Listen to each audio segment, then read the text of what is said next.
கருத்துக்கள் எடுத்து சொல்லும் போது இப்போ ஐயா ராஜீவ்காந்தி ஆகட்டும் இல்லை கல்யாண சுந்தரம் ஐயா ஆகட்டும் அவங்களாம் இருந்தாங்க. ஒரு பிரச்சனையை சொன்னோன்னு உடனே வந்து காது கொடுத்து கேட்டு நமக்கு உள்ளூர் தலைமைகள் அந்த பிரச்சனையை சரி செய்வாங்க.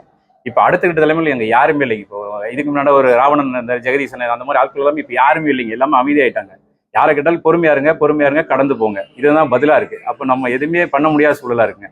இப்போ எனக்கோ என்னை சார்ந்தவர்களுக்கோ என்னை அடுத்து இருக்கிறவங்களுக்கோ ஏதாவது பிரச்சனைனா கூட யாரை நம்ம தொடர்பு, அண்ணன் சீமானை தவிர்த்து வேற யாரையுமே தொடர்பு கொள்ள முடியாதுங்க. தென் மாவட்டங்களில் பார்த்தீங்கன்னா இரண்டு பிற்படுத்தப்பட்ட சமூகங்களுக்கு இடையில வந்து பிளவு ஏற்படுத்த வகையில் பேசுறாரு. ஒரு சமூகம் உயர்த்தி பேசுற, ஒரு சமூகம் தாழ்த்தி பேசுற, அந்த மாதிரி சூழல் வந்து உருவாக்குறாரு.